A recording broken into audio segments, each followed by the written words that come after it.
now introduce to you Jeff Catalfamo, who was a former resident. Were you born in Grove City? No, but I moved here when I was 5. 5, okay. And graduated from Grove City High School, Grove City High and School. left Grove City around 87, so. Okay. And Been here a while. So now he's in New York, and his this is a sideline. You said something. Are you a computer person? Yes, this is my side gig. Yeah, and you and your wife, because Yes. your wife has that special. You have to tell them about that later. Your special talent. Okay. Yeah. So, do you want anything else, or? No, go. So, welcome. Thank you for coming. Again, as Kathy mentioned, my name is Jeff Catalfamo. I am with War Paranormal. It is my group. War Paranormal was founded based on the assumption that there is something out there. We just don't know what it is. There's an old saying, one man's voodoo is another man's religion, is another man's science. Well, that's what we're trying to figure out. When we come into an investigation, we do it with our eyes wide open. We don't assume that a place is, I don't like using the H word. It just doesn't make sense to me. Haunting and paranormal activity to me are kind of different, not necessarily the same thing. So I don't like using the H word. But we got into this more on the side to explain the unexplainable. Because if I can come into an area and explain activity, we were picking up, for example, during the first investigation, some very bizarre noises. And one of the things that we had heard was there was growling heard. And we had heard growling that night, and we finally figured out what it was. It was the toilet that would kick in and run on its own, but when you're in a different area of the building, it gave a totally different sound. So that's our goal, is to try to explain things. And when we can't explain something, that's when we go, all right, now we have something. What is it? I don't know. This science, and I'm going to call it a science, is still new. There are no facts. There's nothing hard that I can really lay a fact on and say that this is definitely paranormal activity. It's all based on works of people like TAPS, like Work Paranormal, and other groups that are out there to do this. So it's a fledgling science. It's a lot of fun. At least I think it is. Because it reinforces something that I didn't believe in for the longest time. And for the longest time, this was all hokum to me. It was all, fun stories that people would tell. Until a little girl told me goodbye. So we live in a house that is relatively new. It was built when we were the first owners of the house. It was built back in 2004, 2005. The property that was built on, however, evidently has a lot of activity associated with it. And one night, let me back up a minute. So my wife is a sensitive. She is empathic. So she's able to feel more than anything else.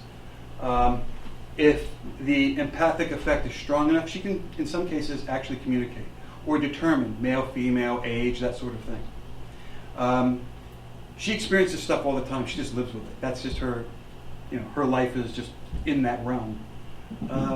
My kids both have that same gift, and I don't. And we're lying in bed one night, and my daughter is taking a bath. She's in there with her headphones on. My son's out at a friend's house. And at that point, I hear, Mom, Mom, Mom. And I finally get fed up. I'm like, aren't you going to answer, Samantha, my daughter? And my daughter heard me and said, that wasn't me, Dad. And my wife looks at me and she goes, you heard it. This is what I've been telling you about. Now, I don't know about you, but I have cats. I have pets in our house. And one of my cats actually has, I call her the speaking cat, because she almost, when she meows, almost intonates speech, like words. It almost sounds like words. So I'm thinking maybe it's the cat. So I dismiss it. I get up the next morning to go to work. Now everybody's asleep. Both cats are in my bedroom on top of my wife sleeping soundly. My daughter is in her own little realm in her room sleeping. My son still hadn't come home. He stayed over at his friend's house. So I'm downstairs and I'm talking to my dog in this tone of voice. And I'm petting my dog. And I said, okay, Boo, I'll see you tonight when I come home. Her name is Boo. I pet her and I said good night, or goodbye. And as I'm closing the door, I hear, goodbye. Okay, I get in my car, I drive to work. By the time I get in, and my work was like 10 minutes away, by the time I get into the office, my desk phone is ringing, my wife's on the other line, she goes, "Did you hear that?" I'm like, okay. So now there's something to this. So things like that have started to perk my interest in this field. And the more I do it, the more I realize, the more we don't know. So it's an interesting endeavor. We've been doing this now, I don't know, on and off over the last 8 to 10 years maybe. We're very choosy about where we go. It's typically someplace that's meaningful to us to go to and to investigate. And of course, Grove City is near and dear to my heart, so this was wonderful to do. I firmly believe that there is something else after death. I don't know what it is. I do believe that things that we talk to are the things that go bump in the night, and many times are benevolent and sometimes are malevolent. I try to stay away from the latter and want to deal with the former. So that being said, we came in back in, was it July? I believe the first time? July? Yeah, it was about July. And did an investigation. And during that investigation, it was my partner, Jack Trammell. I don't know if anybody has gone to Grove City College, but Dr. Trammell, who teaches at the college, used to teach, he's retired now. His son is my cohort in crime for Orb. Came in and we did an investigation. Now, when we do an investigation, a lot of things that we look into. One of the things we look into, obviously, is the history, personal experiences, and other things are the physical aspects, physical science. What's the geology, believe it or not, of the area? What are weather conditions? What are lunar conditions? What are solar conditions at the time? And during the first investigation, I called that our three-strike rule because everything was working against us. When we look at things like the weather conditions, rain and humidity was against us. Usually high humidity, like a day like today, would be a good day to actually, just based on weather, for me to do an investigation. There's something about that ionized air that seems to perk it up or help it move along. Lunar conditions and solar conditions last time were poor for that type of investigation. So although we did have some personal experiences last time, we got very little on video and very little on audio. We were able to debunk a few things. One of the things also that we are hypothesizing was the cause. We had heard that there are things that had fallen off the walls. During the first investigation, we were able to videotape a lot of fun playing bats in the building. And when these bats make these sharp curves, their wings are hitting the wall. So it could be that they're knocking it down. Now, can I say that absolutely with fact? Did I catch it on video? No. But because I have something that could potentially explain behavior, I dismiss it as paranormal. Unless I can explain it or hypothesize it in any way, I won't put my thumbs up and say we got something. So that was the first investigation. So we came back a few months, about a month later, I guess it was. Later in, well, let me just tell you when we came back. This was from August 29th when we came back. Right, so it was the end of August. Give you a little heads up. During that investigation, it was myself, Dr. Trammell, and my wife came. She came for the second investigation. That night, weather conditions were actually in our favor. We had higher humidity, 67% humidity, and there was actually a 25% chance of rain to include potential thunderstorms. So from my perspective, that's a plus category for potentially seeing something. Lunar conditions, it was a waxing gibbous moon, which means it was 85% visible. So the more moon visible potentially leads to higher correlations to paranormal activity. Now, this is not science fact. This is from not just Orb Paranormal, but other investigative teams that have sat there and have correlated what were the weather conditions the night that we did this, what was going on. And they've been able to correlate, well, when the moon has been, the fuller the moon is, it seems that the greater the activity. Now we're talking about groups that go back to the same places, in some cases over and over again. So if we were to keep coming back to here, we could start taking this data and doing the same type of correlative analysis. But just from those statistics, lunar activity was good, weather conditions were good, solar conditions were normal. Sometimes that happens. The geomagnetic conditions, and this is the one that I get excited about, were considered unsettled. That's the technical term. unsettled, which means they were active, they were greater than 5 on the K index. Now that's a bunch of scientific gobbledygook, but that just means we have a greater likelihood if you're a paranormal investigator to hitting something. All right, so on top of all of that, this Grove City is actually built on what's called the Pottsville Formation. It's gray conglomerate, fine to coarse grained sandstone, known to contain limestone, siltstone, shale, as well as anthracite and bituminous, I can't pronounce that properly, coal. All of those things, crystals, quartz, things like that, this formation, Pottsville Formation, all lend itself to some people to be a hotspot for paranormal activity. Now, I'm going to back up and try and give you a little what I think all this means from a science standpoint. So, when we look at things like the site geology, when we see crystals and things like that, there is a theory out there that says that these types of minerals can lend themselves to act as batteries to hold certain types of paranormal energy. Now, when you talk about, and I'm going to use the H word, when you talk about hauntings, there are typically 2 types. There's an active haunt, which is described as something that you can interact with. It's responsive. And then there's the I'll use the term inactive haunt. It's something's occurring, but it's more like a recording. It just loops over time. And if the conditions are right, if the batteries are charged properly, a lot of times these things will start to occur and play back. Where you might see a figure walk through a wall, but it never responds, but it always walks through that wall every time you see it.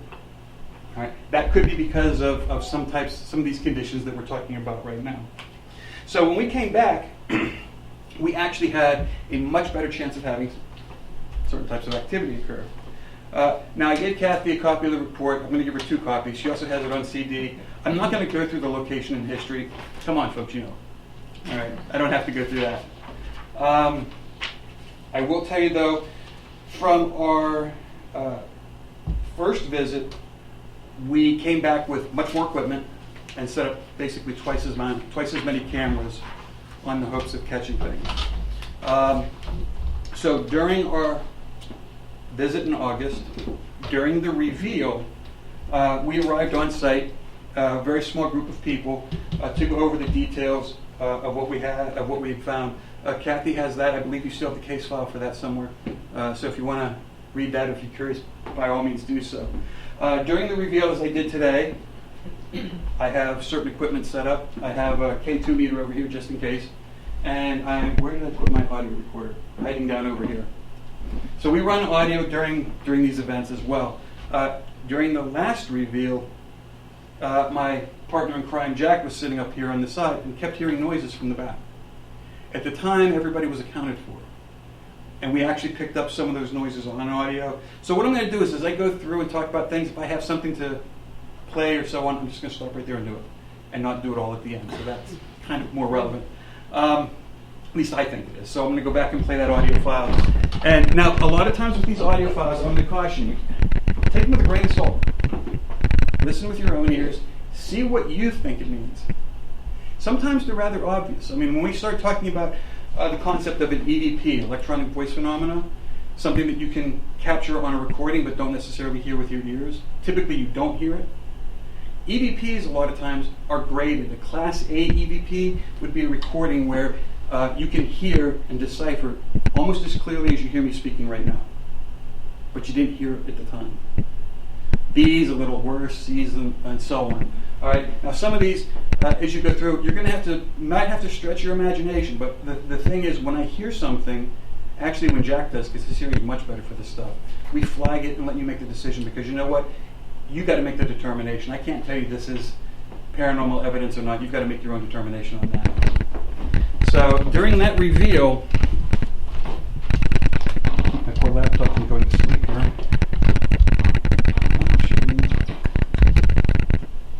You know what? Let me see if I can plug this in. If I can plug it in, she should say what. It should save us some time for me having to go through and constantly waking it up. Let's see if that's going to reach.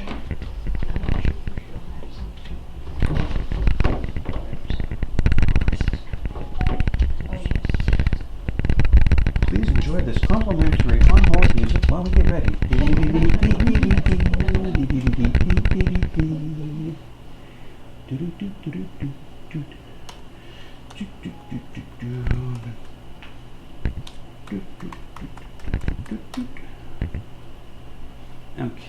and that first file, 6:06 p.m. Okay, there are two that I want to play for you. This is during the discussion.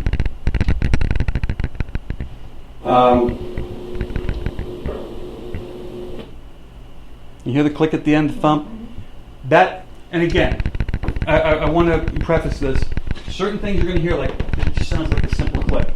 It's just an audio recording. Sometimes, I don't know if you've ever recorded yourself, the ambient noise in the background sounds different.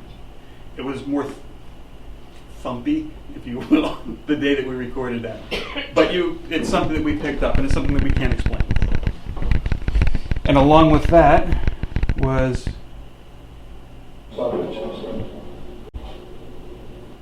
I don't know if you heard the it almost sounded like footsteps underneath my voice. Okay, now this was all going on, again, during the setup and during the reveal. Nobody was in the back area. We walked the building after we heard the noise. There was nothing back there, nobody around. Now, at one point during the conversation, I have a history with this place as the Travelers Hotel. So, as a child growing up in Grove City, there was a gentleman that used to sit out in the stoop all the time. And he was probably an innocent person, but as a kid, I don't know, there's just something about it. He just gave us the willies. We'd always go and walk on the other side of the street. And we had found out later on that he was crossing the street at one point and just got hit by a car, and that was it. And I was wondering if we knew what this gentleman's name was, because I would like to try to see if there was any way that we could correlate that to any activity that we had going on here. Now, during that explanation, again, during the reveal, because here's a man who moved. I'm going to play it again. Listen very carefully. I was surprised about this speaker. I didn't think it was going to work as well. It's working great. Because here's a man who moved. Did you hear it under? What did you hear?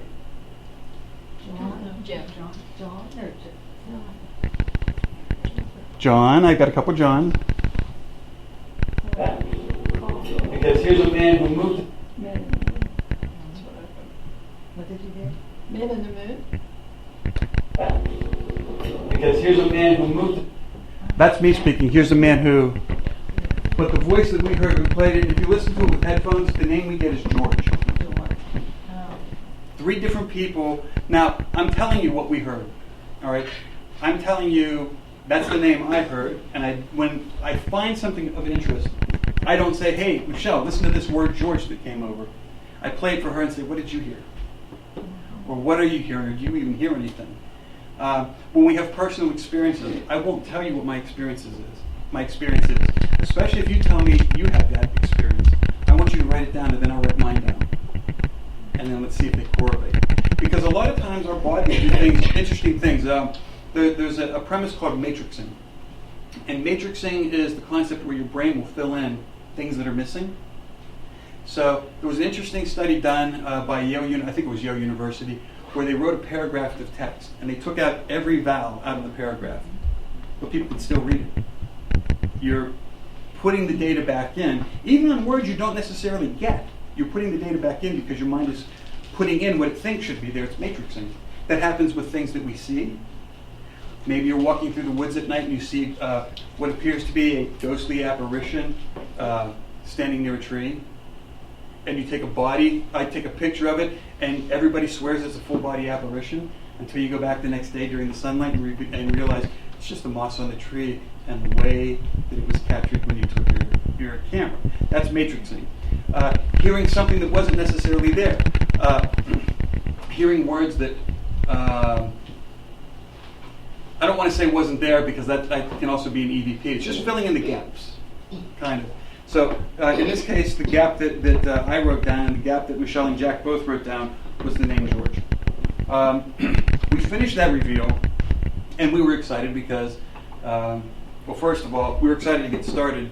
We didn't realize we'd caught that until after we got back and started going through all of the data. So we set up all of our equipment and started running through. Now, one of the things that we do is we'll go through and use a piece of equipment called an EMF detector.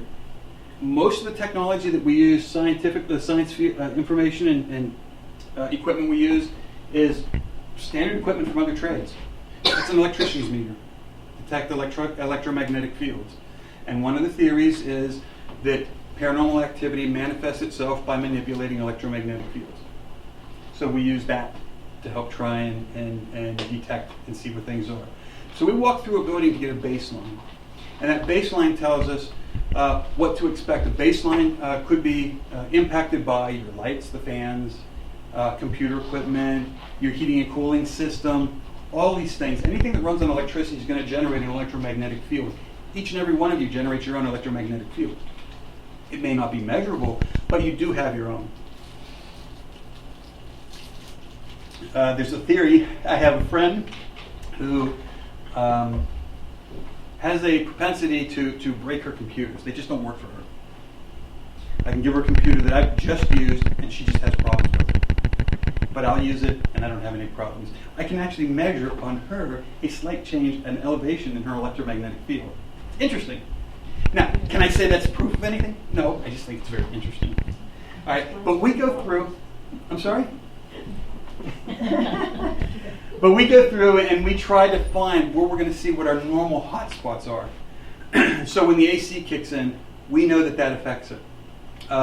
You have some wiring back in this hallway and the rooms behind it that's probably not as shielded electrically as it should be because we're able to detect it.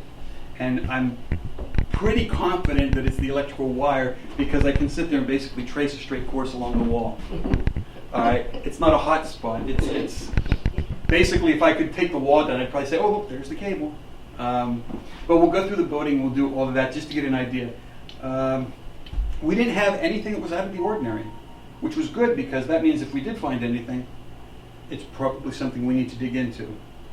So after we did our baseline, we set up all of our equipment, which means we put cameras everywhere. We had cameras in the doctor's office, room 313, 314 men's clothing, 315 women's clothing, 310 agriculture, one in scouting, the hotel room 308, schools 306, and business 307. We also had the first floor workroom, the meeting room, the kitchen, back stairwell, basement meeting room. There's a room in this corner down here. It's got the big beam in it. We call it room with beam. We don't know what to call it. The mail room and then the old mine. So we had cameras all over the place. We also each walked around. In some cases, I have a night vision cordless camera that I walk around with just in case there's something that occurs that I don't have a camera catching it. So we started at approximately 8 p.m. after we got everything set up and ended around 4 a.m. During that time, all of our cell phones, anything that we had that was electronic was turned off. So we know that these will impact our readings. So we didn't have any of it on. Matter of fact, we had it all consolidated on a table. We were staging everything so that we could ensure that it wasn't being used anywhere else. We did find, downstairs in the beam room, there were minor spikes for electromagnetic fields, minor EMF spikes. I think it's the equipment turning on and off because it just seemed to correlate too well with that. At this point, though, I'm going to go through audio, tell you where it occurred, and then video evidence. Throughout the evening, though, I will tell you this. We did have personal experiences, hearing things. At one point, I believe, now we've heard stories that there's a young child here.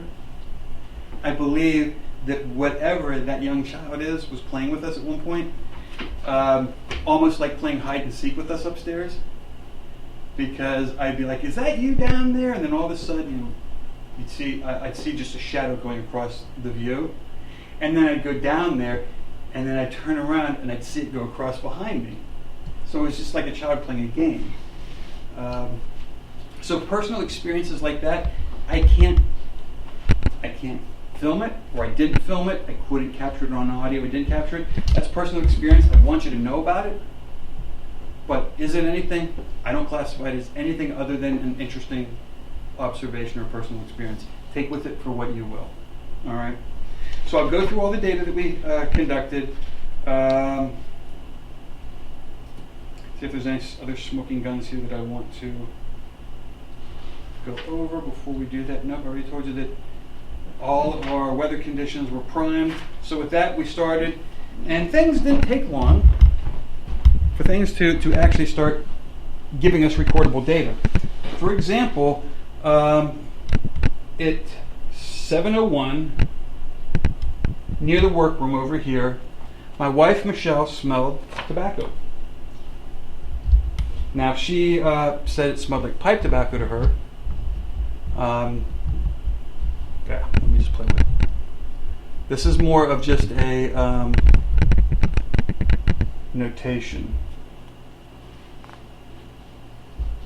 Here we go.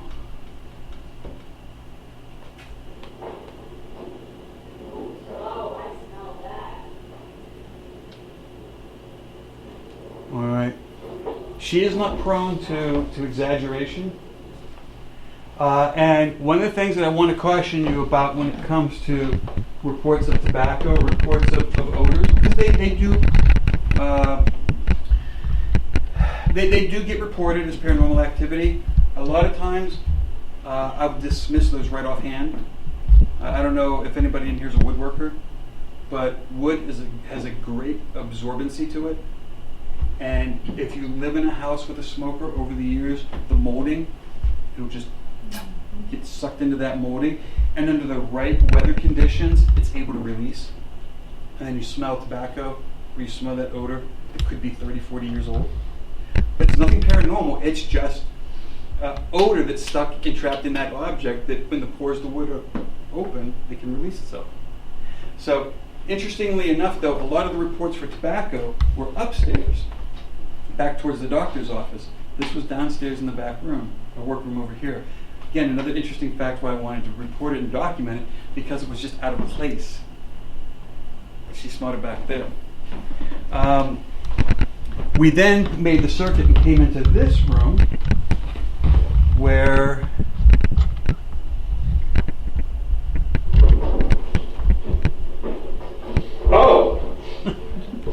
oh crap. I just got it in here.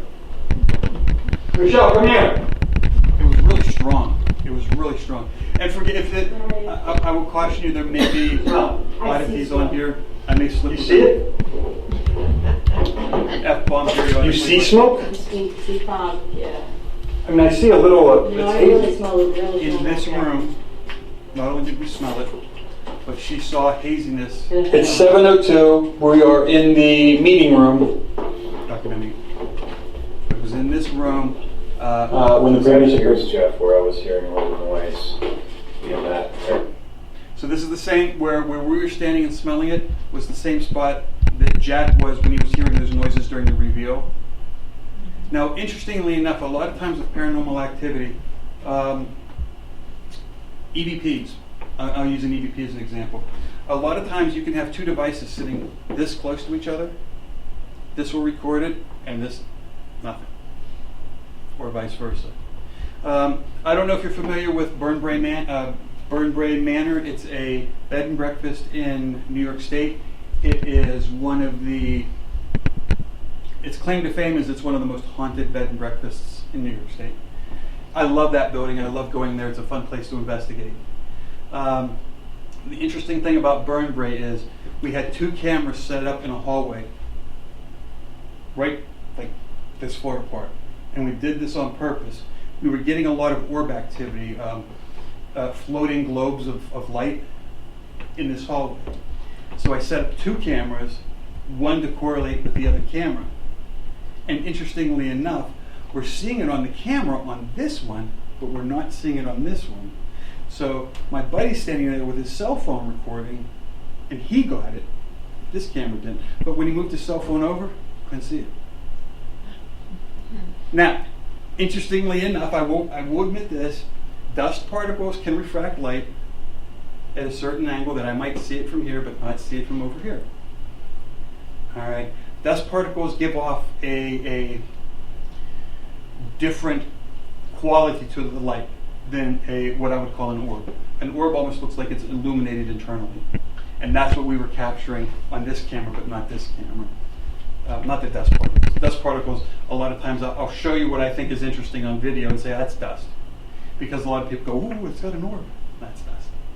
And the thing that Jack hates about investigating with me is that he'll get all excited because he's caught an orb or he's caught an EVP, and I'm like, no, dismiss it. So, move on. I want something that I can really get excited over. And just seeing a speck on a screen doesn't do it for me. It's got to be real noticeable. Okay, so about 8 minutes later, we're now downstairs and we're walking through the beam room. Michelle is stationary on the second floor, if you will, I'm sorry. We're in the basement. We also have walkie-talkies. And let me play this. So I'm thinking. Wait a second.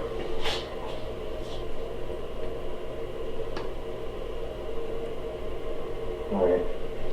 Thought I heard something upstairs. Maybe the clock. Wait, I'm sorry, she was with us. All right. But I'm thinking maybe we put a laser grid in down here as well. I'm going to start that over. Now, what I want you to pay close attention to is at the very beginning, almost underneath my voice. So I'm thinking. Wait a second. Right before he says, wait a second, there was, I don't know if you heard it. All right. Thought I heard something upstairs. Maybe the clock. Here's the new beam. All right.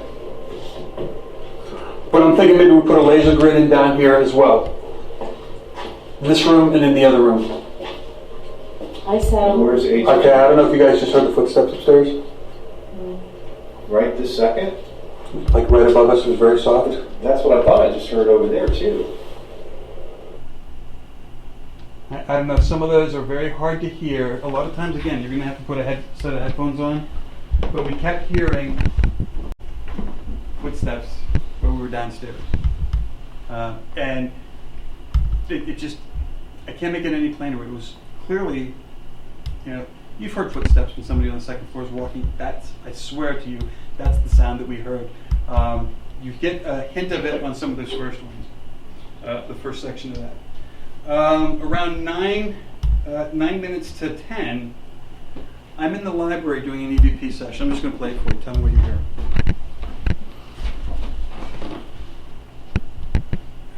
Let's see here. That would be this one. Hi. So, my name is Jeff. Did you hear anything that was odd? What? I thought I heard talking. I'm sorry, what was it? It's a talking. Exactly. That wasn't me. No, it's like a girl's voice. There was nobody in the room with me. At the time, the other investigators were up back in the back corner of the room. I play it again because that one, this is what I call a Class A EVP. Hi. That? Yeah. So, my name is Jeff. Yeah, that was nobody in our It group. said hi. And it said hi. And that was nobody in our group.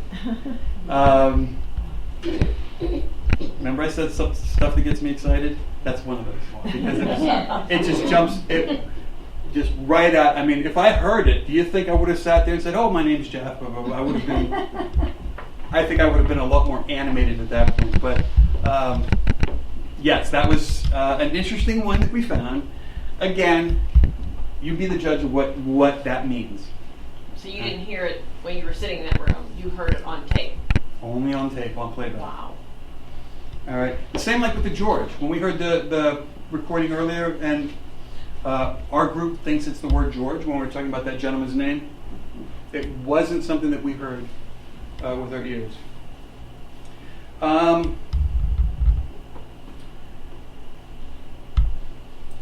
We also, by the way, that was what those first 4 clips that I played.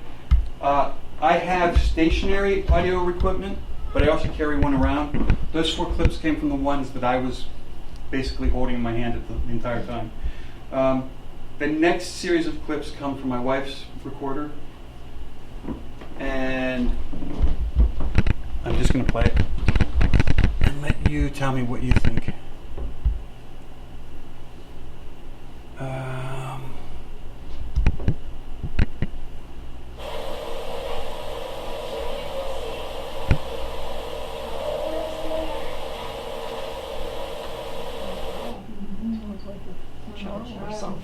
Okay. What I did with this audio, now I don't tamper with the audio, but what I will do is I will pull frequencies out. I will never add, but I will pull frequencies out. So that's why you're getting a lot of that hiss, because I pulled the upper tones out. All you're hearing are the lower tones out. Get that backwards. So all you're hearing are the higher tones. And my wife had asked the question about who lives here. Let me play that again, because it's hard, but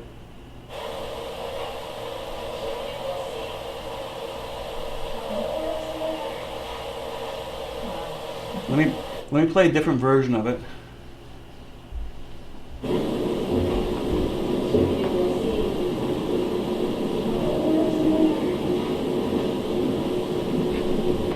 All right, two of us came to the same agreement. The third didn't.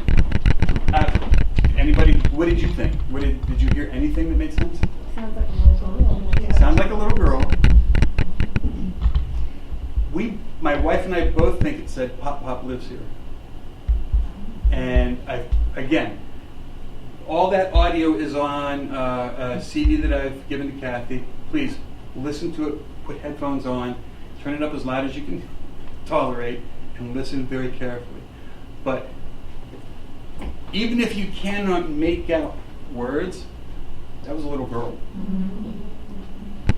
I don't know, I'm getting animated. I get goosebumps like this because it means that something was there. Well, when I heard the group before you, Still Sit, the other paranormal group, play their recording. Now again, you trust what they're giving you as right. But I mean, she said as plainly, she engaged the little girl in, if I'm close, you tell me you're hot. If you're, and you hear a little girl's voice as plain as can be, say, "You're hot." I heard it on the audio. She said, "You're hot."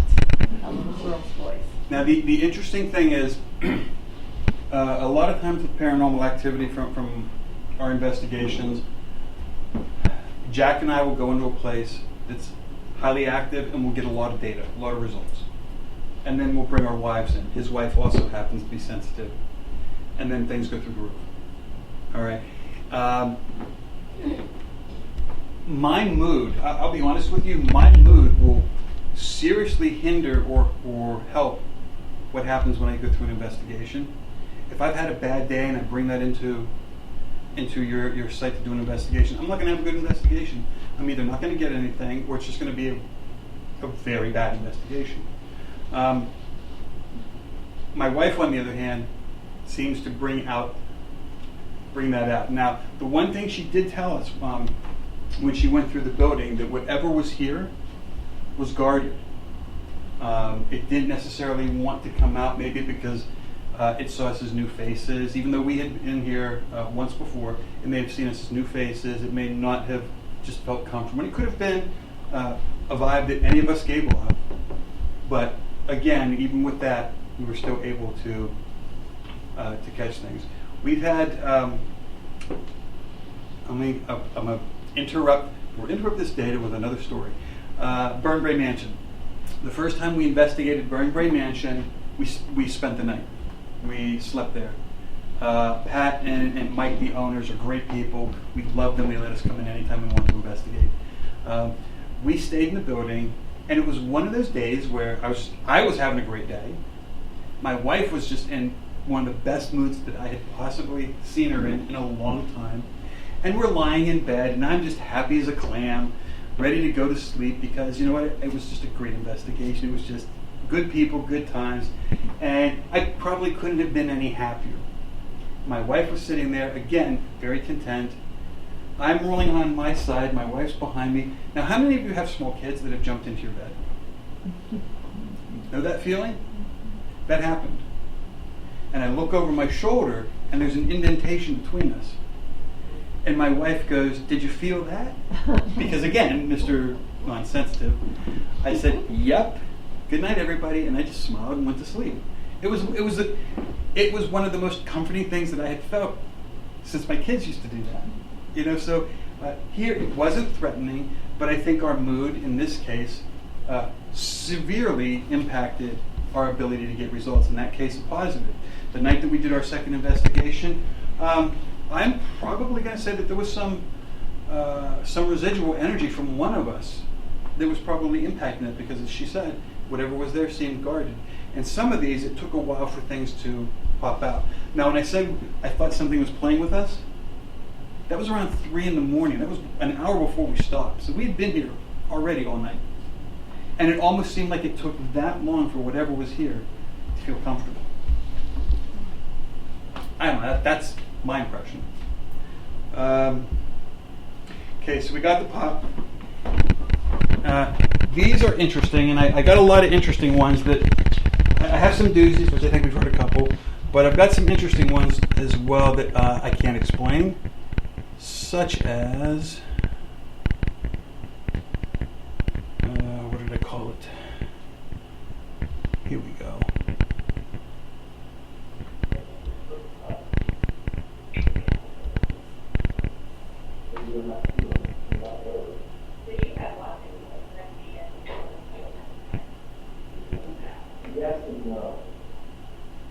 I enhanced the midtones because I caught it when I listened to it, but it's very subtle.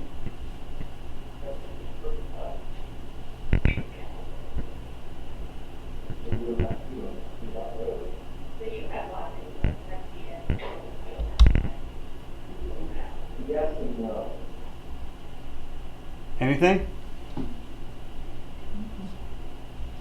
Something now? Oh, you have Click, to yeah, I heard that, yeah. Sound pretty much like that? Mm-hmm. Now those we kept hearing.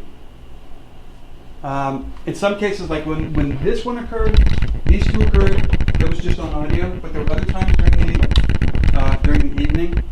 I have this listed as one of many because it happened quite often. You know, I'd be walking down a hallway, and I'm not hearing the clicks of floorboards. I hear it, but it sounds like it's 2 rooms away. So then I go look in the room, and there's obviously nothing there, but we had many of those clicks. At 9:40, Jack and I are in different parts of the building. We set up headquarters right out here in front of the organ, and my wife is sitting there watching the cameras when we come across this piece of evidence.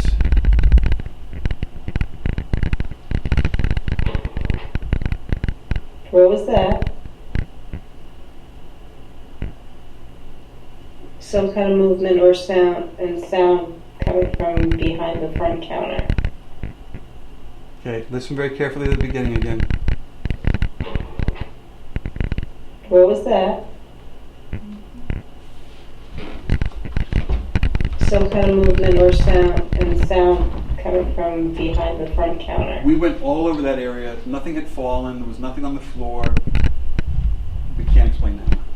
But something had caught our attention, clearly enough to the point where we were actually able to capture it on audio.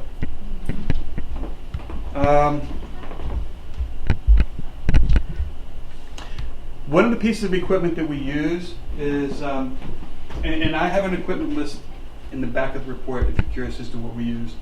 But one of the sets of equipment we use that my wife is very adept at is our dowsing rods. I don't know if you're familiar with those. They used to use them to find water. Mm-hmm. Now, Jack Trammell, Dr. Trammell is a college professor steeped in science.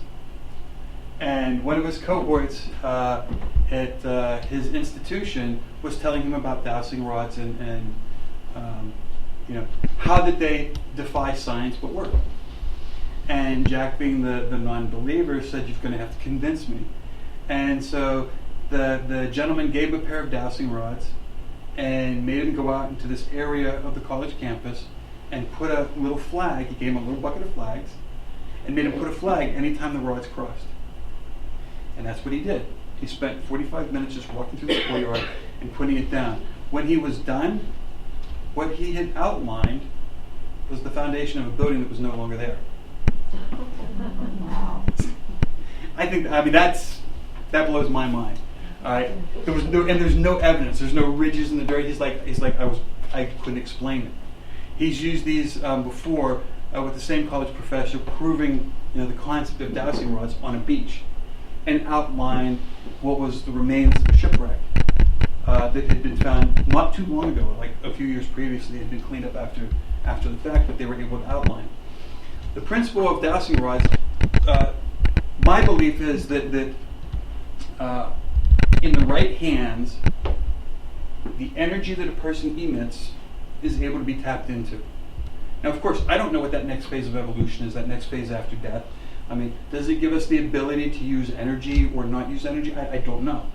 But one of the concepts is that they're able to manipulate these rods to some extent. You can use them to communicate.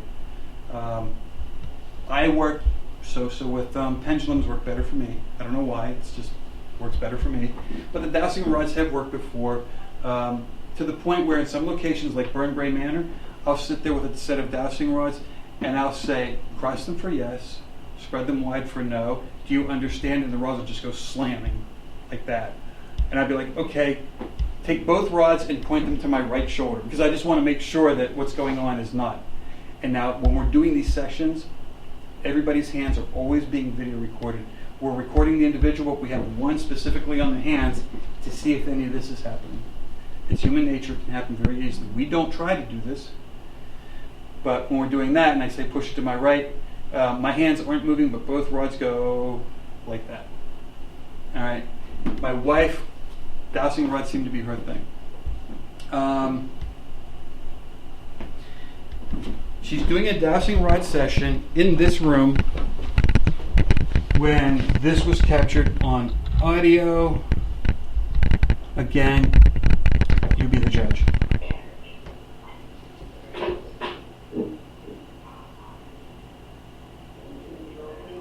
Okay, so let's talk.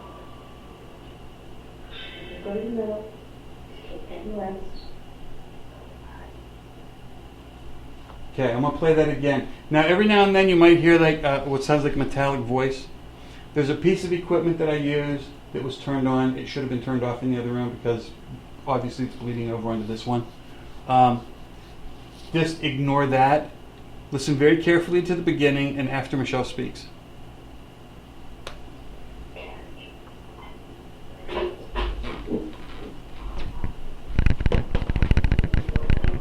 Okay, so let's talk. Go to the middle, take any rest. I can't figure that out. Did you hear anything?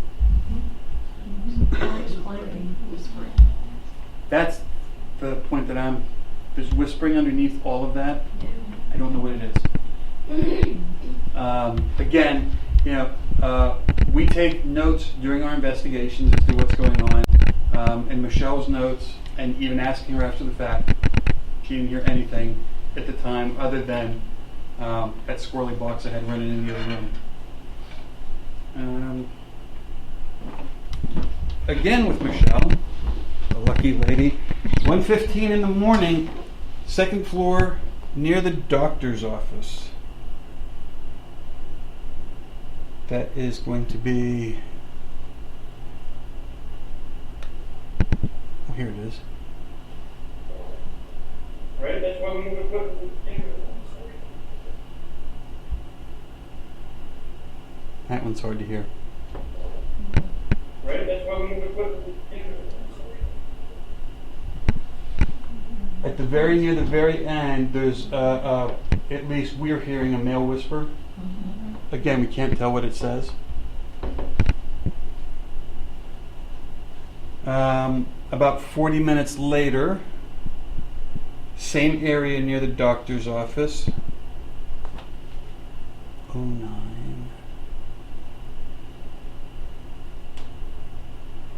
I had these all organized, and now that I'm looking for them, it's like Where'd they go?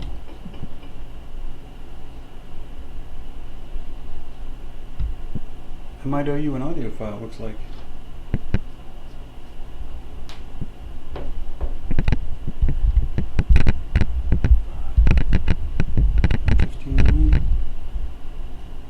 No, that's... I owe you an audio file. It was just an unusual noise. We couldn't, it was just something that we all had heard, but we couldn't identify it as being anything like a door closing or anything like that. Later, from 1:59 to 2:03, Jack and I are in men's clothing. And when we get to the video, it's going to be, it might be a little funny, but we're in men's clothing, and my K2 and Jack's K2 are going crazy. There's no reason for it. There's nothing in that room to set this thing off. But the readings are going crazy. And when we open up the metal cabinet, the metal armoire in there, near the hats at the top, that's what's setting it off. Now we're being very careful and we're taking all the hats out and setting them down and trying to figure out what's going on, because it was just driving us crazy. We couldn't isolate what was going on. But during that time, on Michelle's audio,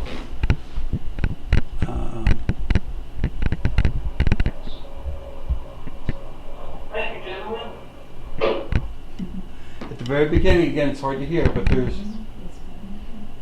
okay, I don't know, male whispering underneath.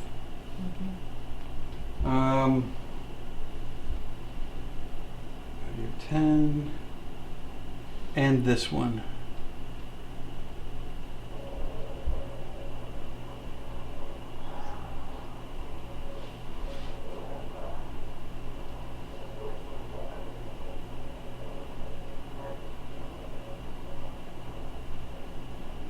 Now she's not in the room with us. That's not, and you can hear our voices in the background, and there's no other gentleman here with her, and that's on her recorder. So again, we picked up more whispering.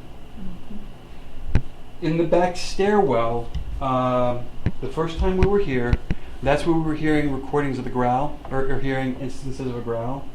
We set up an audio recorder there last time, and we were able to timestamp the noises to the toilet. But just to be sure, we put another recorder there as well. And we were able to I picked up one thing, and I just don't know what it is.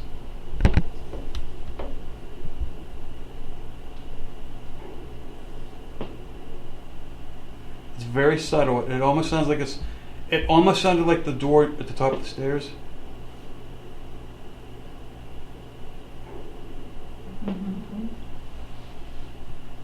But at that point in time,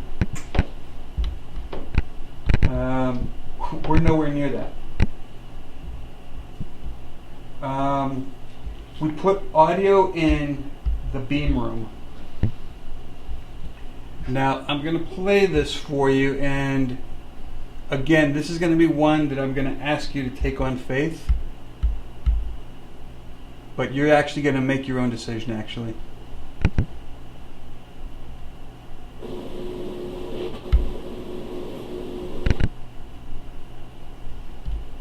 Okay, I want to play it again.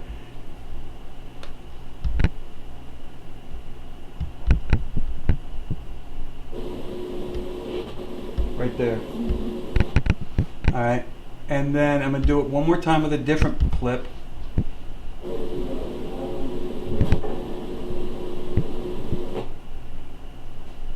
Did you hear that, like, funky? That second clip was 5 minutes later.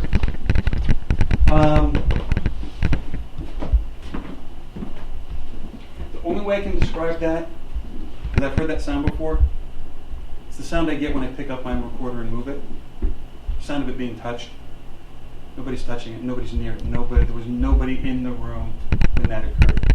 Again, I have nothing to validate that. I have nothing to prove it. But I've heard that sound before, and it usually follows by, oh, that was me moving my recorder. Because I always if I touch it, move it, or whatever, I always audio record. time I'm moving the recorder, blah, blah, blah, so that you can dismiss that as a sound clip. There was the recorder when we actually went back into the room. If the recorder had actually been moved, we would have seen that. Honestly, we would have seen it because it was perched up on something where I was sure it was going to fall. But it had stayed up there the entire time. Hadn't moved. But it sounds like somebody touched now. Maybe somebody was actually pushing it to keep it from falling. I don't know. But it was just, again, an odd thing to note. Video evidence. Not a whole lot of video evidence, but I will show you what we did capture.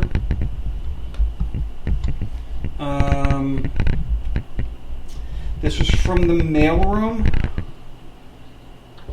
downstairs at around, well, I can tell you it, 21:44.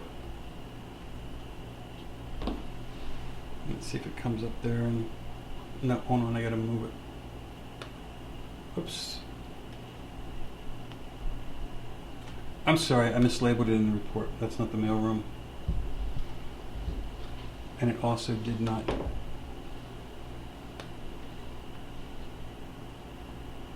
Get it over there. Darn it. Where'd my mouse go? Oh.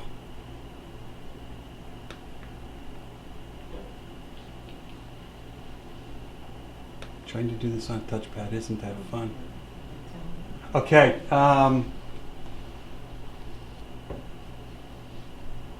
The flickering, a lot of times you'll get flickering like that when the infrared lenses on that.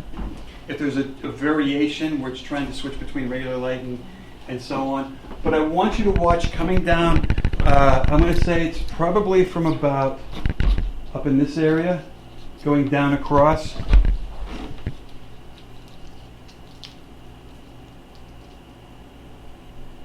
Let's see if I can get this to... Okay, let's go back here and start it over again.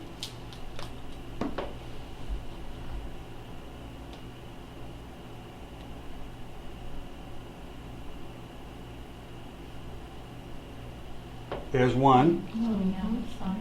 Okay. That, a lot of people are going to call an orb. But it looked like that, looked hollow. It's not solid.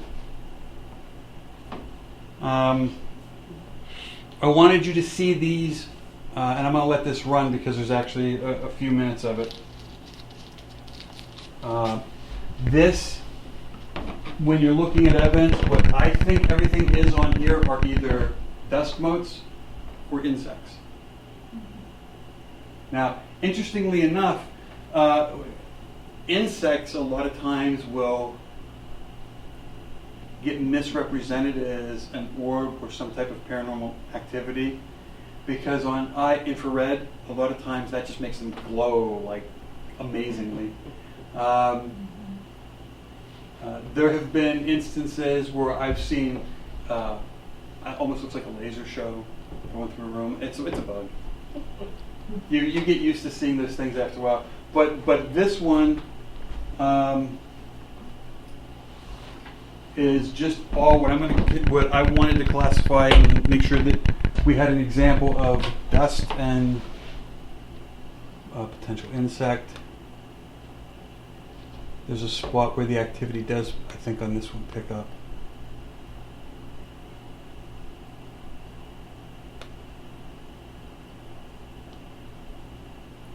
And maybe it's just the clip is just not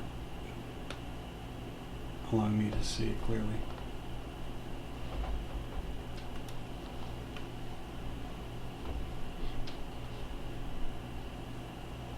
All right, you know what? Let's move on to the next one. This should be downstairs. Mouse, come over here. Actually, you know what? I'm going to do another one from... Before we do that. This is the mine. Okay. That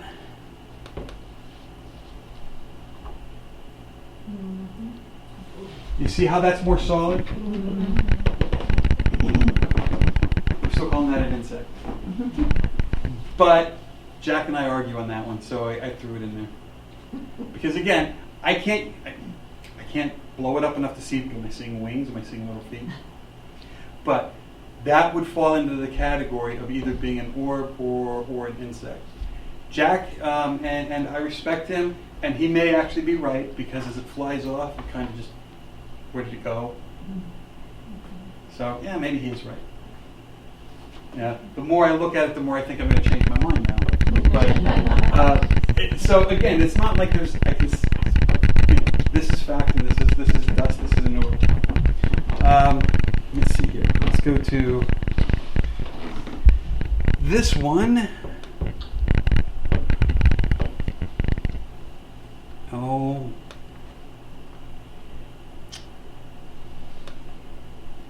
This one just popped up on the other screen again.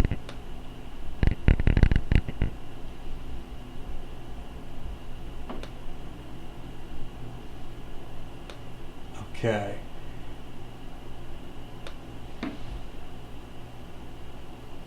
That's just a different version of the same one. It's just, I think it's clearer. I don't know. You know, is it an insect getting outside of the range of the infrared? Or is it,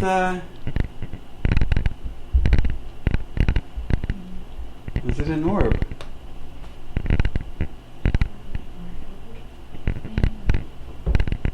You know what? I'm not gonna say. I'll let you decide. Okay, let's see here.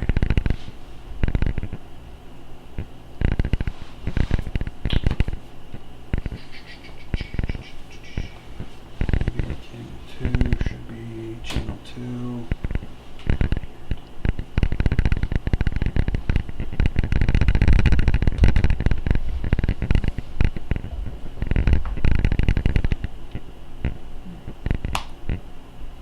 What's going on with this clip? Alright, let's just close this out.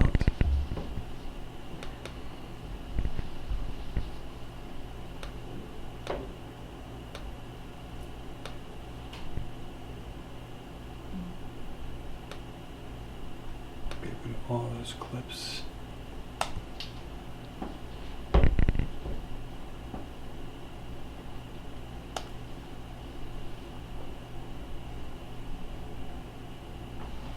Okay, this might be a little time consuming.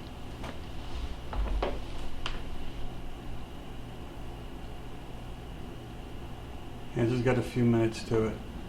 But this is we're in the room, and I don't know if it's the projector that's doing this or if it's the clip itself. Because it shouldn't be flickering that badly. When I watch them on the laptop alone, it's not doing that. But occasionally you'll see items flying across the screen. This is when we're sitting there going, what the heck's going on? We don't know what's going on with these hats. But they were constantly reading high in that cabinet, and I can't explain it. There's nothing electrical in there that would have done that. So I don't know what's going on, and you can see we spent a good amount of time in there going through it. Also, see these close tags? Watch them.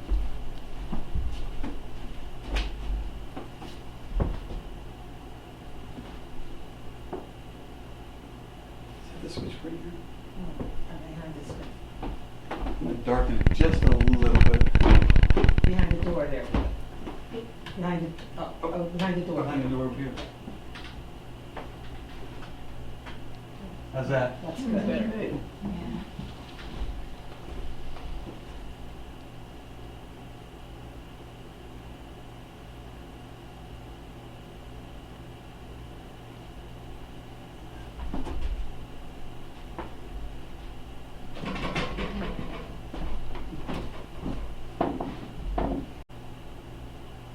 Hey, every now and then, I don't know if you saw that fly across the screen. Yeah, There's yeah. another one. Many of those items that are flying across the screen that aren't, they don't look like they have mass, that's dust. The other ones are slightly suspect.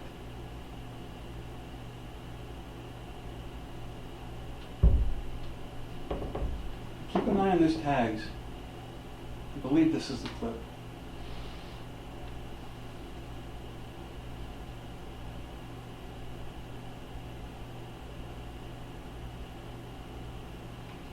If I remember right, the air was working on, was it the first floor that it was working on, but not the second floor? I think. Yes.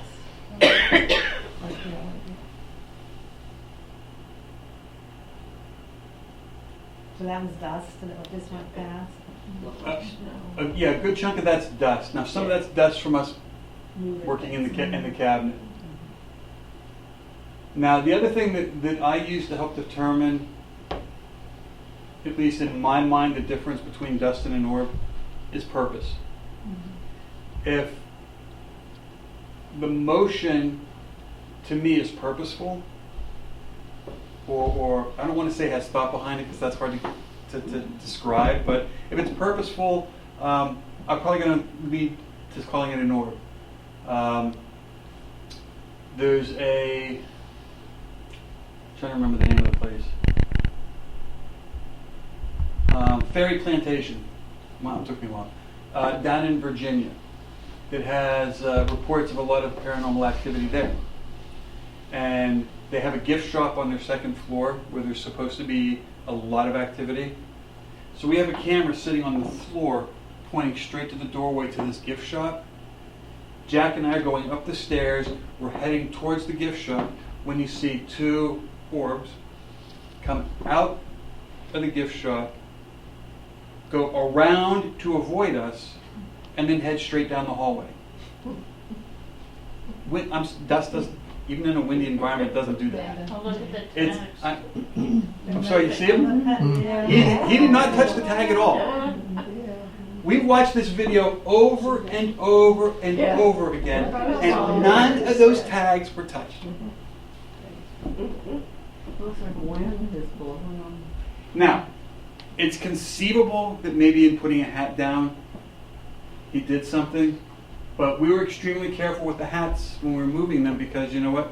They're historical and we're not going to throw them around. We're gonna, we took great care. And I watched this video I don't know how many times, and I had Jack watch it as well, and my wife watch it, and at no time did any of us think any activity of ours. That's a dust. That's dust. It's just kind of like the wind currents, and it was almost like the halo around the moon. The center was darker than the outside, so to me that's dust. But I can't explain why those tags moved. I can guess that it might be from when we were placing the hats and moving the hats. I know we did not touch them, physically touch them, and I know we were very careful. And the hats, if I remember right, were already in place before they started swaying anyway. So if it was, I think it was a delayed reaction, and that's one heck of a delayed reaction. So that was this one. Where did I put my down? I'll let that play out in case more. I can't remember if there's anything else in this clip.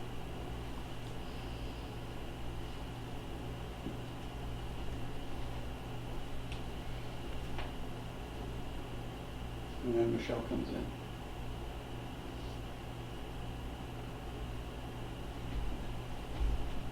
I keep thinking every now and then that I see this one just flutter, but it might just be the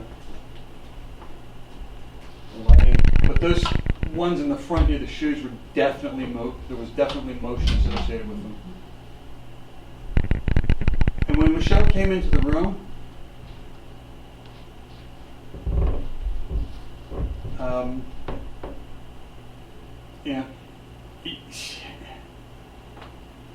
she basically goes through life feeling all the time. I can't take her to an antique shop, I'll be honest with you. But when she walked into that room, I mean, and now you can see her going through. Something has got her interest, and we don't know what it was.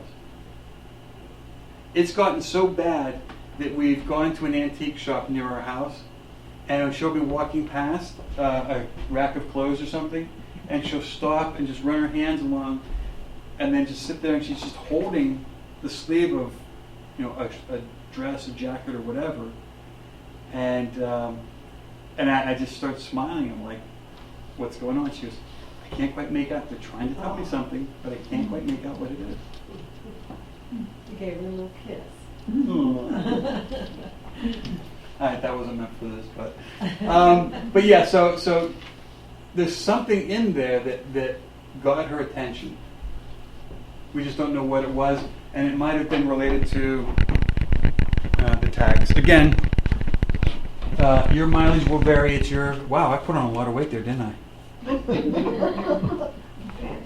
Cameras always make you look. No, actually, back then, I was almost 30 pounds heavier. Yay me! I'm gonna save this clip. Because my wife doesn't believe I lost so much weight. Now I can prove it to her. Let's go to this one. Not that one. Let's go to that one. Watch in front of Michelle. Oh.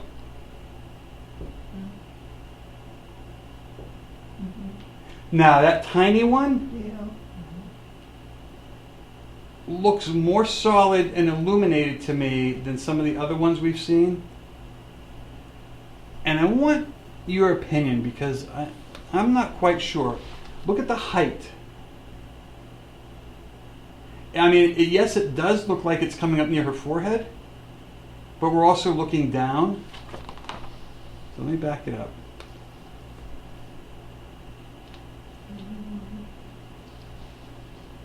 To me, that's child height. Because if I'm looking down at an angle, and if something were up here, and I'm looking down on it, I don't know, it just seemed like, I don't know, am I percepting it wrong? It's smaller. Am I making something up here? I mean, help me out here. I mean, I don't know. That one makes me wonder. Can we see that one more time? Sure. I don't know if it's me thinking the angle's weird or if it's something actually going on there.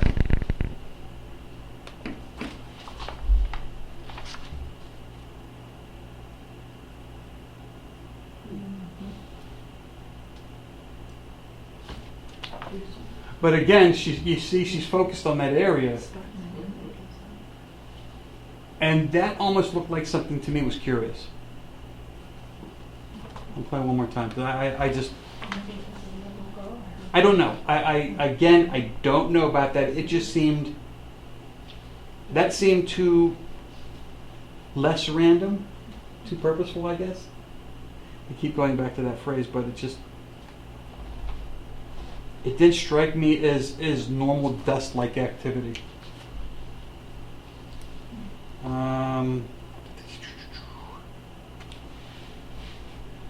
There's only a couple more here.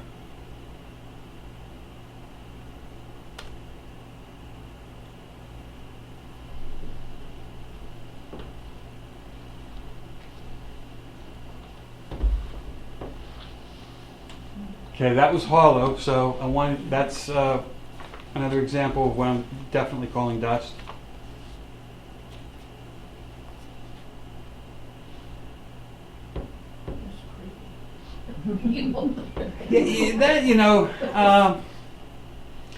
There was, I believe, wasn't there? Yeah, she used to be over here. The little plaidette, yeah. Over here. Yeah, she used to be over here in between. Scared the daylights out of me once when I walked through here. I remember that. Will do it to you every I remember that uniform. Oh yeah, you got one there, you got one here, yeah. I was a drummer. How are you? There you go.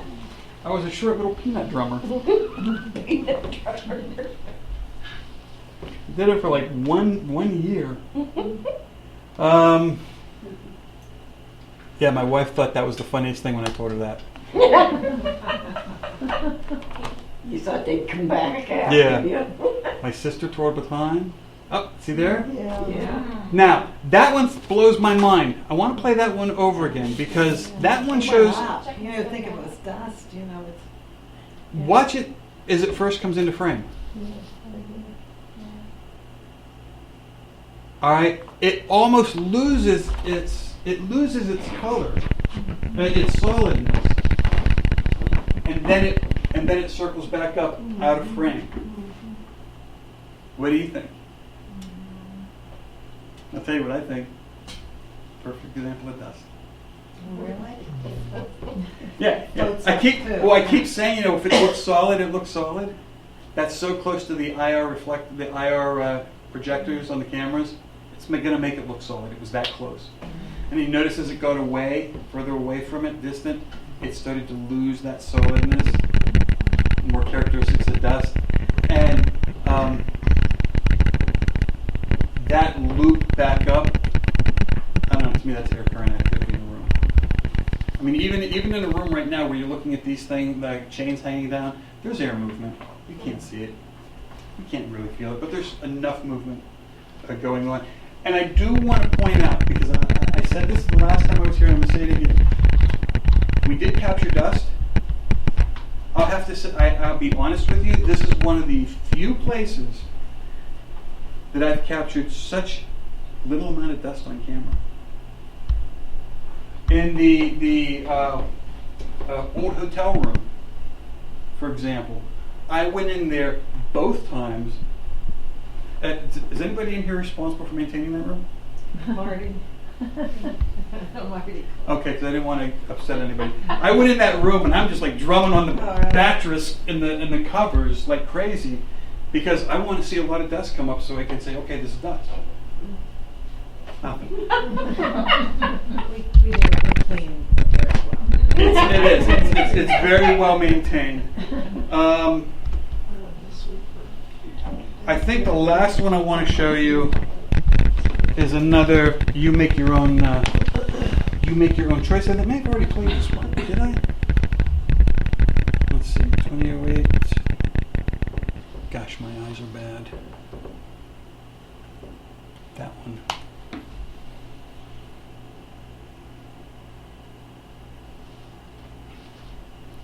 Yeah, I played this one. But you had one come down on the lower left, another one, another one. But a lot of this, again, a lot of this is dust. Now,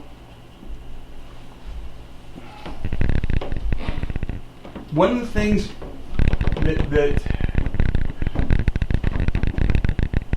with the layout of this facility, there's a lot of small rooms. All right. So getting camera placement that captures a room or a length of an area like a hallway.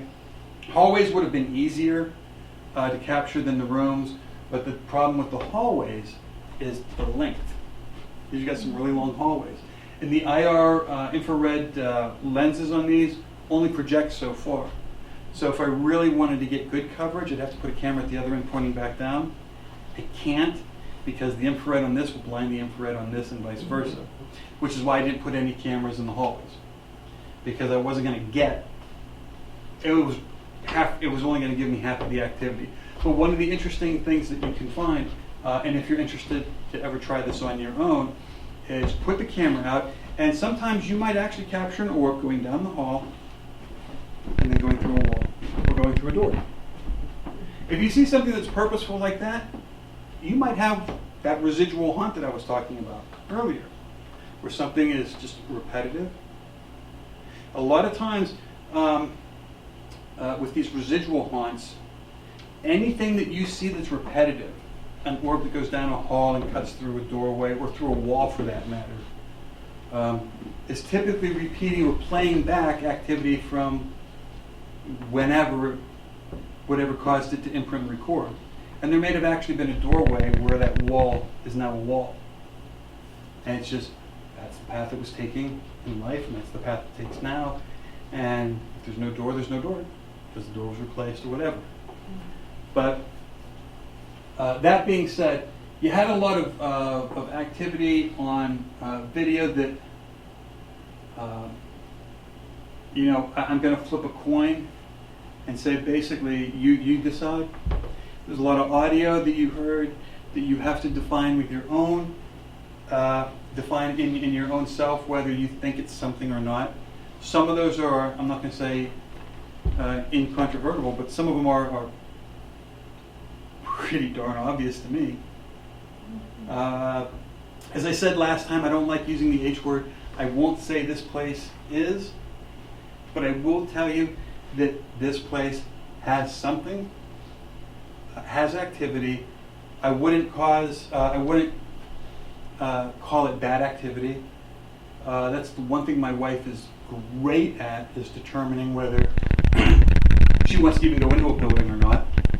And she had no problems coming into this building. So whatever's here is probably very comfortable and very comfortable with you folks. So I would say that there are no worries. So that was the second investigation of this wonderful, wonderful building. If you continue to do investigations, please continue to, whether we do it or any other organization, please continue to grab environmental data, ask them to do it, because then we can start correlating it and start building up a good base for what you have here.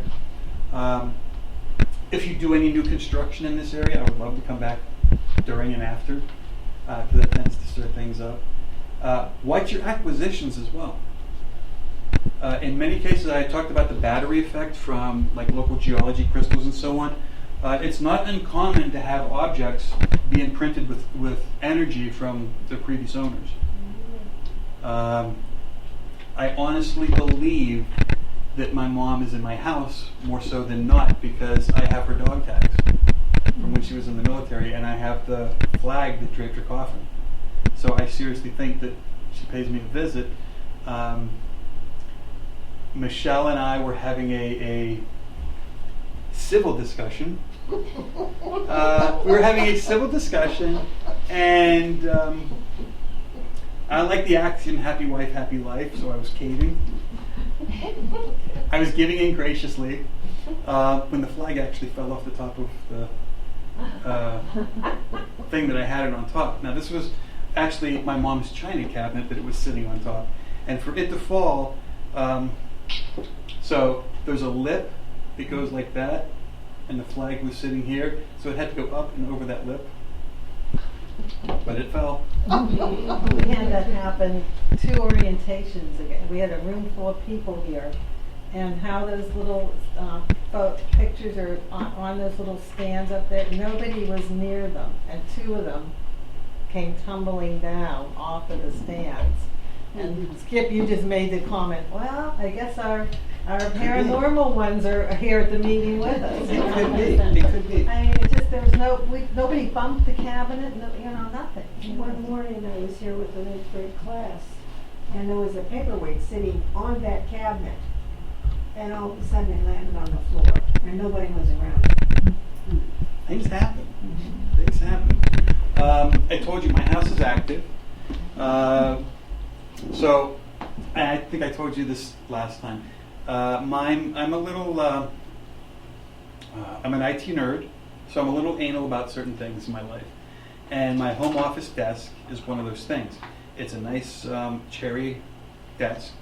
I have a glass blotter sitting on top of it to protect the wood. And my rule of thumb is nothing goes on the desk, nothing goes on the blotter, everything gets put away. I'm just that anal about it. Occasionally, if I can't sleep, I'll go into my home office. I have a day bed in there. I'll lie down and read until I can fall asleep, and my alarm in there will wake me up. I'm in there reading.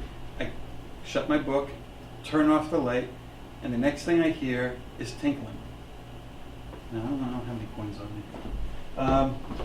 Drop a couple coins on the counter, and that's what I heard.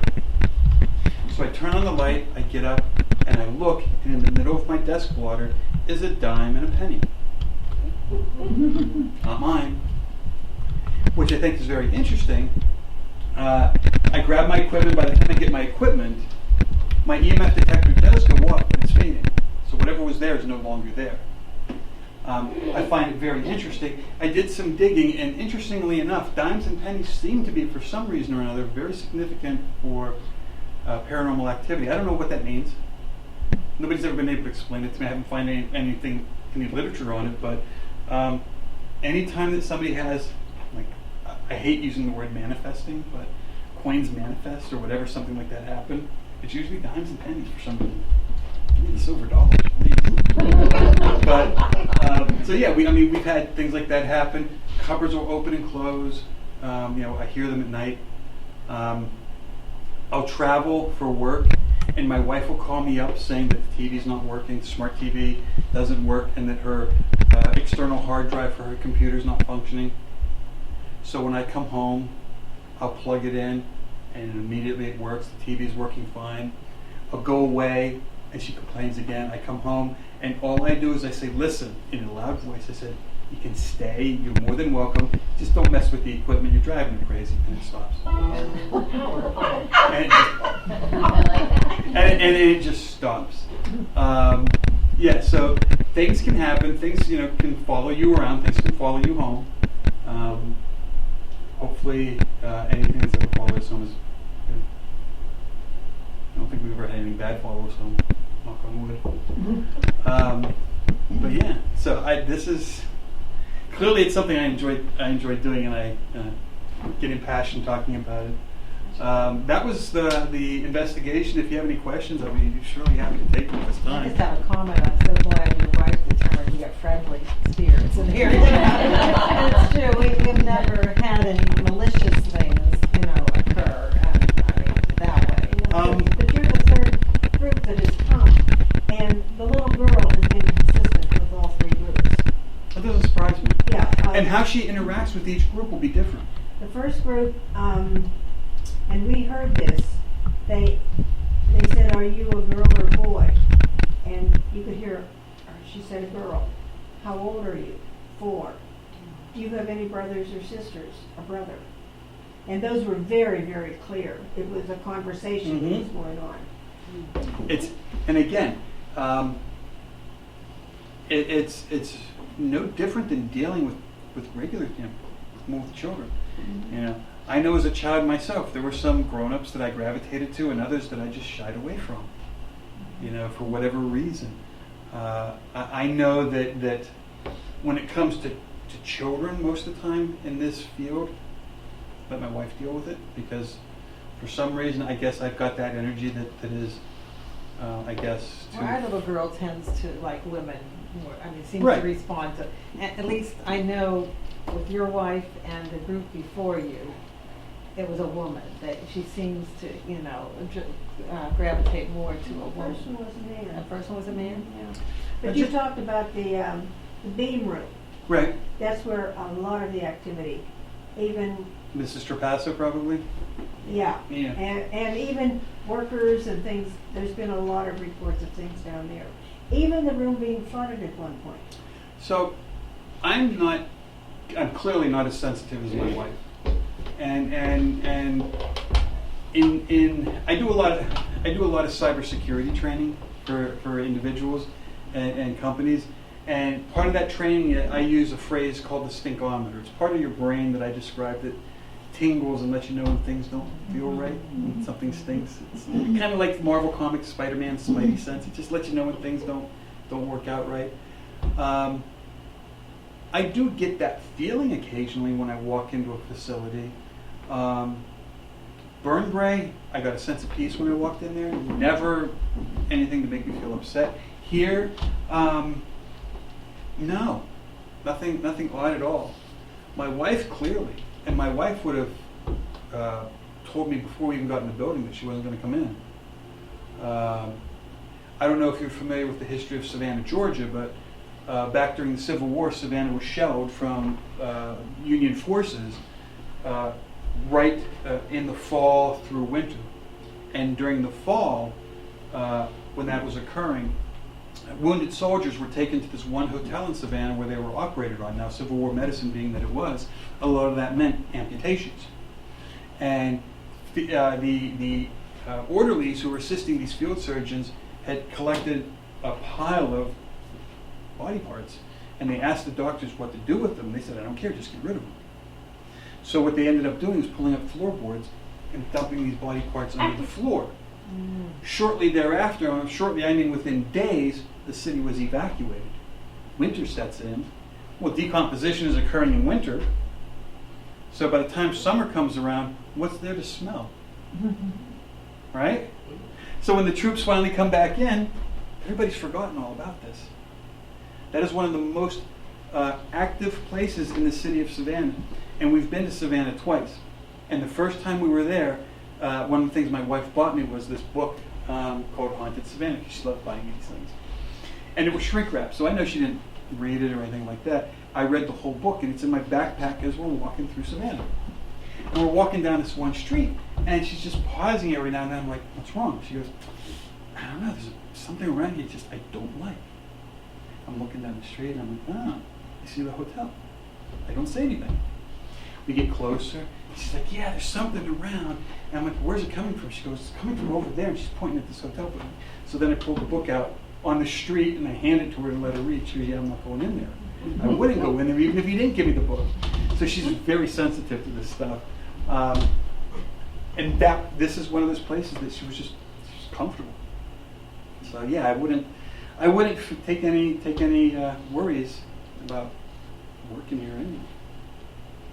That's good to hear all you volunteers. I can't lose any volunteers over this. No, I wouldn't. Yeah, I mean, no. There are a few that won't come in alone in here. And kids that have been through here on a tour that have heard the ghost stories, some of them will come in.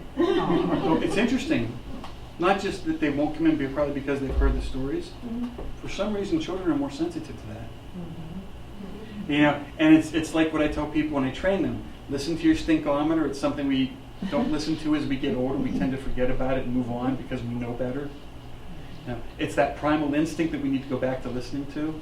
And I think that's why children are much more sensitive and receptive to this type of activity than we are as adults. Heck, I didn't, for the longest time, you couldn't get me to even admit that there was anything like this happening because I would just laugh at you.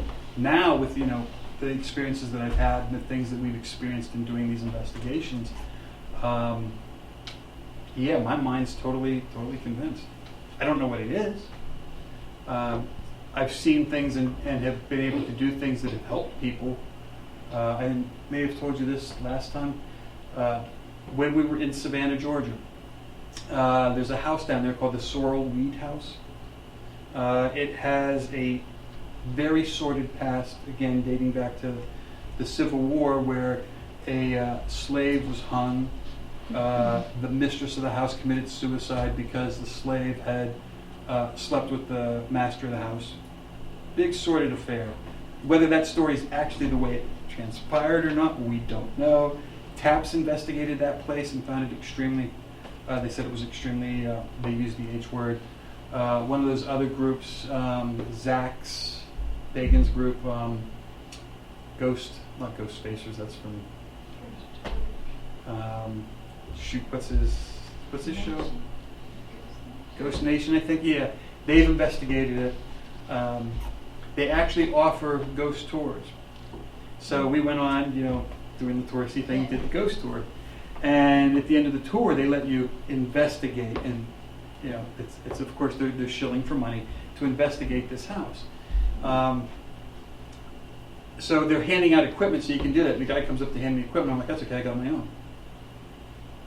He looks at me and my wife and I are going through. Everybody's concentrating on certain areas of the basement when we're doing this investigation.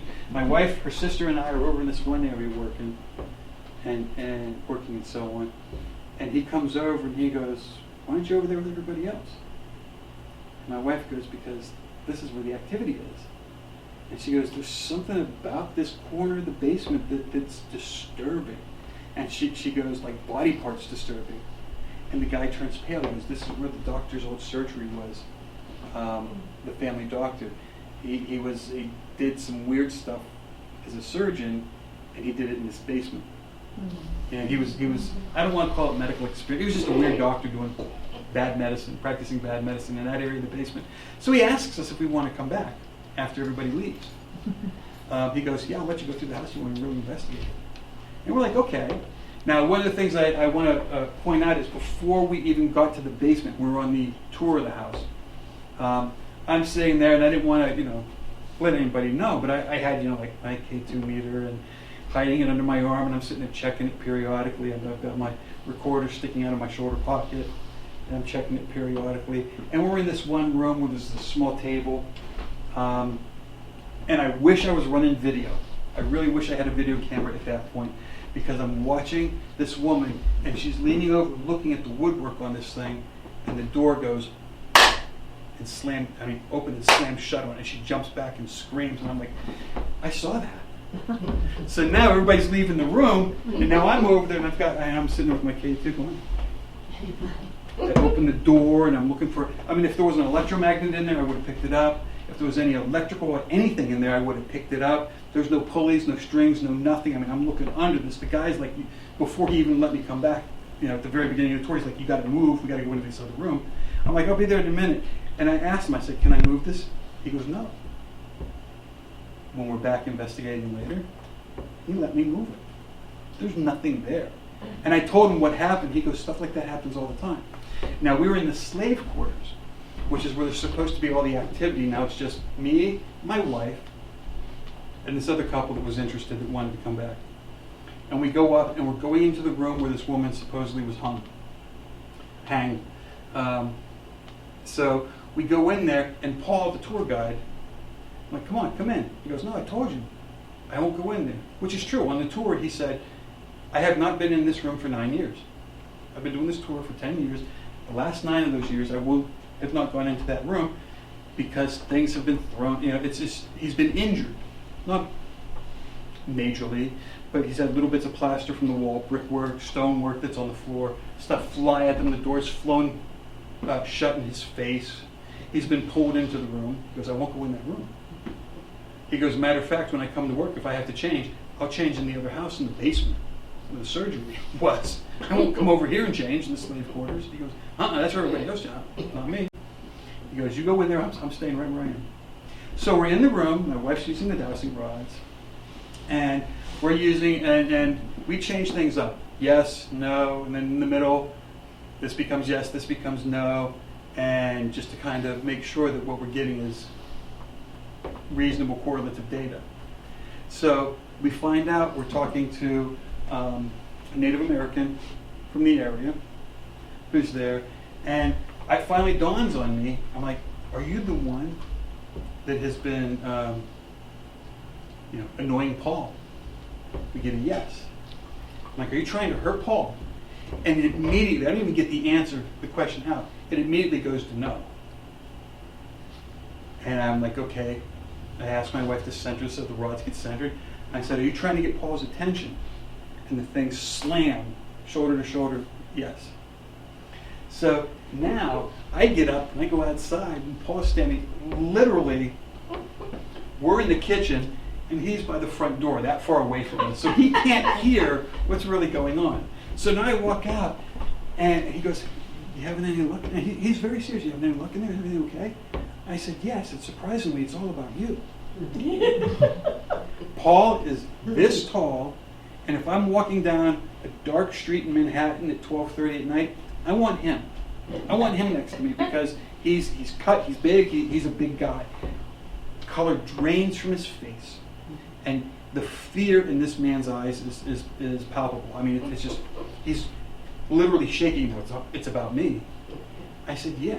I said, whatever's here, I said, it's not trying to hurt you. I said, it's trying to get your attention.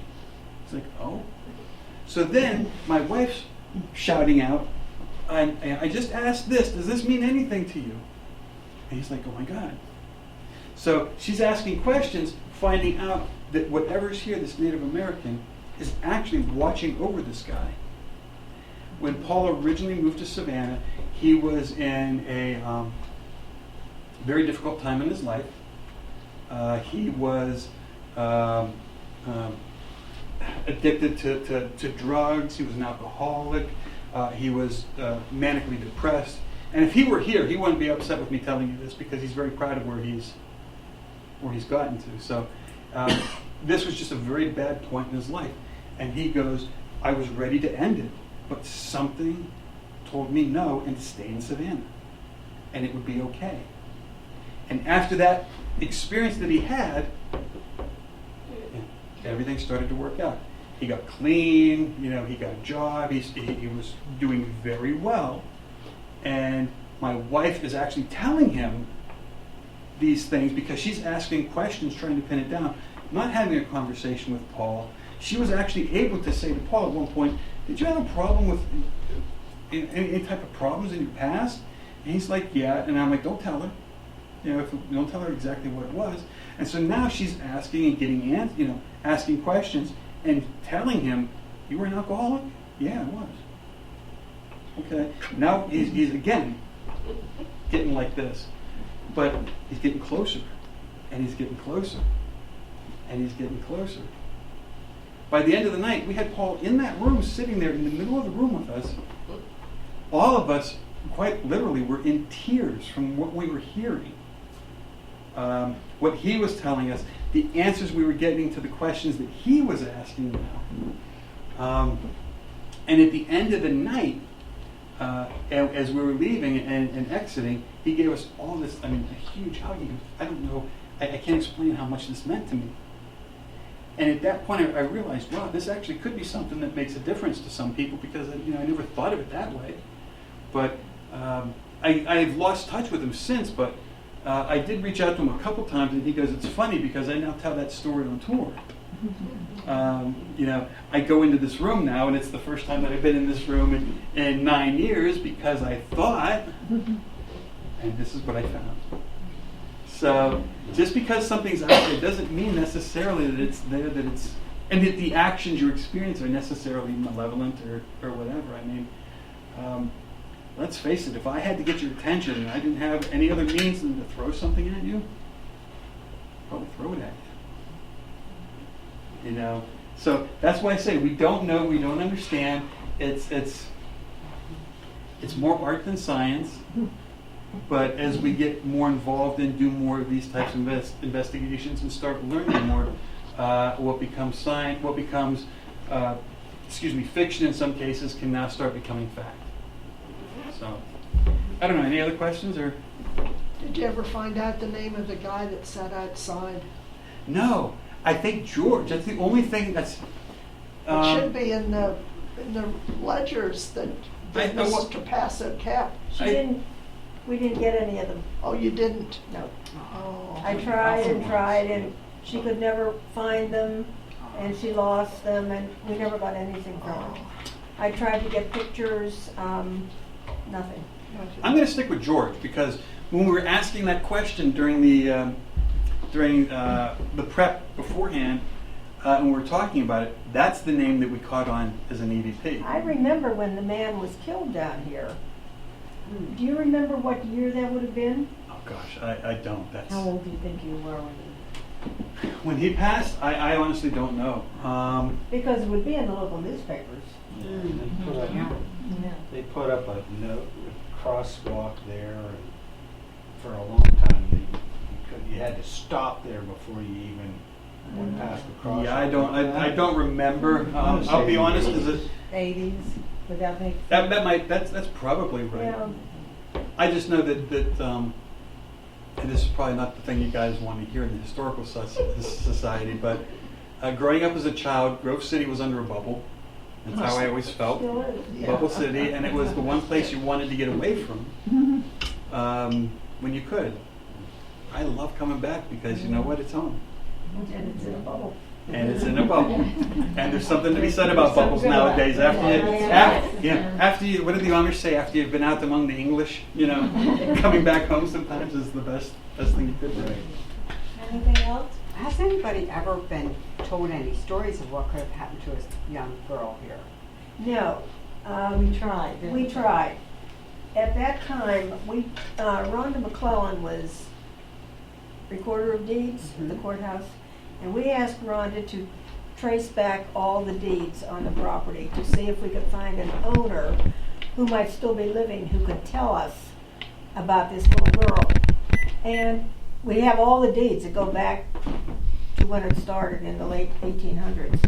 And there's nothing. There was nobody still living that we could talk to. But a woman, some of these stories were in the newspaper, and a woman called in and said she had lived here, and she had seen that little girl many times. So the As little, a spirit. I mean, not as. no, she had seen a little girl. Oh, when the girl was alive. No, Oh, no, oh, no, it's a spirit, No, yeah. yeah, it's a spirit, yeah.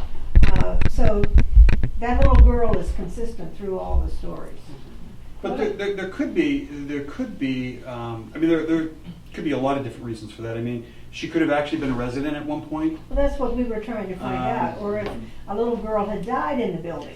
or Right. maybe you have something that was hers. Maybe it's the plaidette uniform for all we know. I mean, you know, it could be something That that, when it was brought in here, her. right, she may be she attached to something. I mean, Well, she's been here for a long before time. that. Yeah. Yeah. Yeah. She's been here a long time. It's a good point. I mean, it could be anything that's in this room though.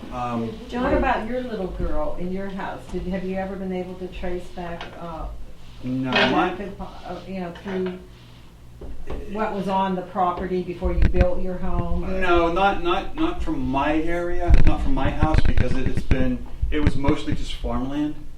At that point, there wasn't any houses ever on that property until mine, which is kind of interesting because there's a section of our property that my wife doesn't like going on. She actually calls it the vortex.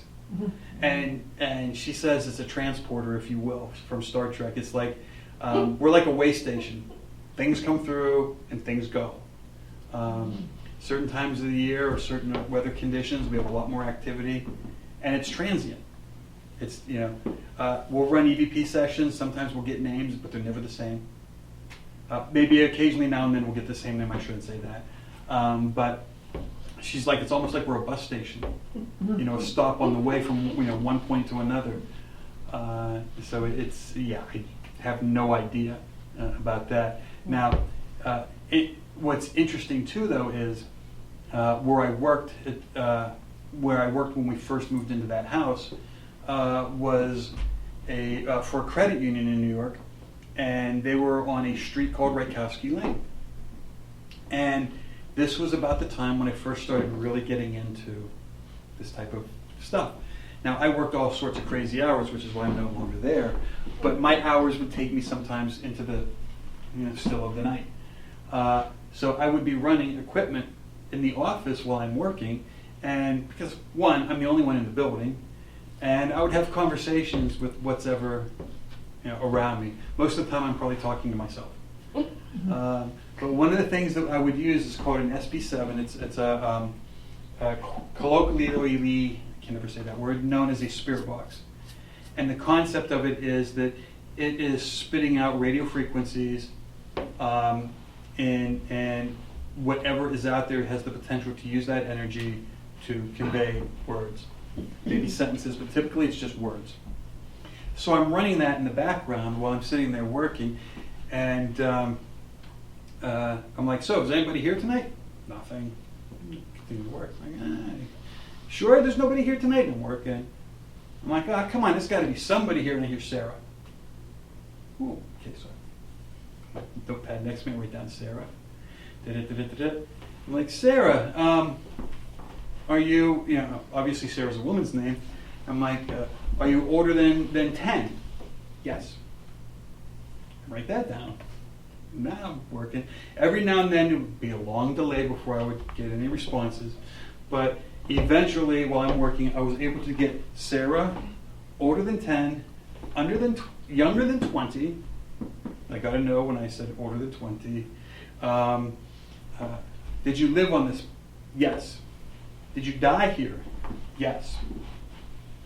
Do you know how you died? Sick. It's kind of generic, but, and then I don't get anything else. So now, the one thing that's wonderful about my area of New York is that a lot of information is online. Sarah Rykowski was one of the youngest daughters of the Rykowski family who died from scarlet fever, I think it was, at the right young age of 17. at the family farmhouse located with a few feet from where my office actually was set.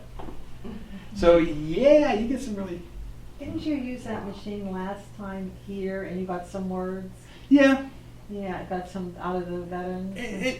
Yeah, out of the veterans room, we were getting some hits. I can't remember exactly what it was. It was in the Yeah, I report, was but looking at that. some of the equipment sometimes, hits. It's hit or miss. It's almost like I like thinking of it like being a musician. I would rather play the piano than play the flute, but I can play either one. But I'd rather play the piano because that's my preferred way of communicating to you.